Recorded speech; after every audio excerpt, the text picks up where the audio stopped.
je peux voir des gens aussi qui sont en train d'attendre. Ils ne savent pas, bon, depuis qu'on était en train d'attendre, depuis que j'étais en train de prier, j'ai comme l'impression que rien ne va, rien ne change. J'ai une information pour vous, c'est que Jésus n'a pas encore cessé de parler. Au commencement, la Bible déclare que lorsque Dieu disait quelque chose, après qu'il ait dit, la chose apparaissait. C'est que lorsqu'il n'a pas encore cessé de parler, c'est qu'il est difficile que la chose apparaisse. C'est comme un architecte en train de façonner de l'argile. Il ne peut pas présenter l'argile brute. Il façonne l'argile. Quand il finira, il présentera. J'aimerais dire à quelqu'un que si tu constates que rien ne change dans ta vie, c'est que Jésus n'a pas encore cessé de parler. Il y a des choses que l'on va acquérir, oui, parce que nous avons été fidèles à Dieu, parce que nous avons été fidèles à l'Église. Mais il y a aussi des choses que l'on acquiert en esprit et aussi physiquement lorsque nous entrons en profondeur, en prière avec Dieu. Cet homme ici a compris, il a dit non, non, comme le maître m'a dit dans les eaux profondes, je veux y aller. Mais ce qui m'intrigue, c'est que dans les eaux profondes, c'est un risque. Les eaux sont profondes. C'est tellement un risque. Avancer dans les eaux profondes, c'est un risque. Mais Dieu va dire, Jésus va dire à Pierre, avance dans les eaux profondes. Repentir. Quand il te dit avance dans les eaux profondes, c'est parce qu'il sait que ta bénédiction et ta délivrance en dépendent.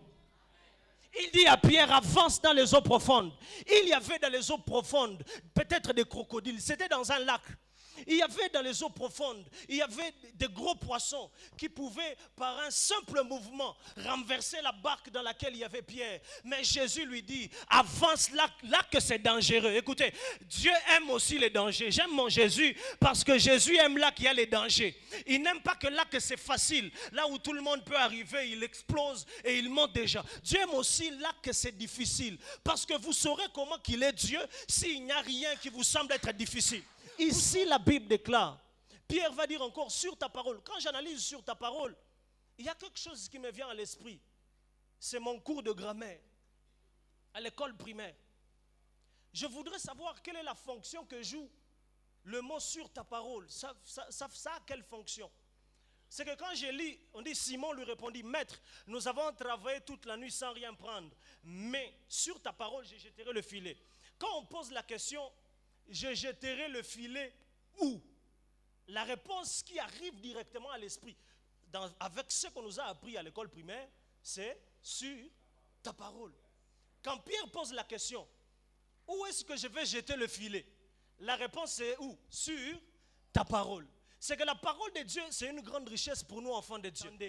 Pierre va dire, Pierre, il dit sur ta parole. Je jette le filet. C'est ça la plus grande richesse que Dieu a donnée aux enfants de Dieu. Mais des fois, nous, enfants de Dieu, nous oublions. C'est sa parole. Dieu a tout mis dans sa parole. C'est dans la Bible là où vous allez avoir la sagesse, même d'une servante.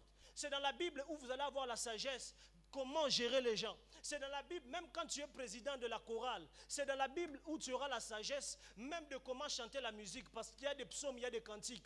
Ça peut t'inspirer, et quand tu donnes quelque chose, ça transforme la vie, ça transforme les cœurs des hommes. J'aimerais dire à quelqu'un, appuyez-vous sur Dieu, vous ne serez pas déçus. Oh, j'aimerais dire à quelqu'un, ce qu'il y a demain est plus que ce qu'il y a aujourd'hui.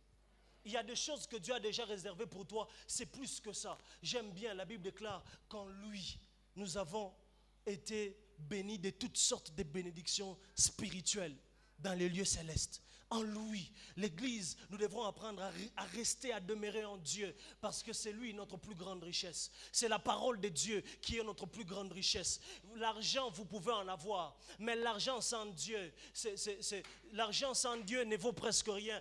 Associez à votre argent Dieu. Vous pouvez être commerçant, c'est bien. À vos commerces, associez Dieu. Et dans ça, vous jouirez réellement le bonheur. La Bible déclare que la bénédiction de l'Éternel, elle enrichit, elle ne se fait suivre d'aucun.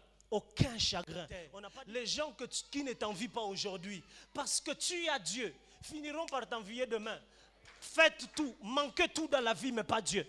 Manquez tout, même l'argent s'il le faut, mais ne manquez pas Dieu, parce que là où il y a Dieu, il y a la possibilité d'une création. Là où il y a le Christ, même quand Lazare est dans la tombe, Lazare finira par sortir. Là qu'il y a Dieu, même quand il n'y a plus d'espoir, même quand on est en train de boiter, mais Dieu, au travers de sa parole, il finira par nous faire marcher.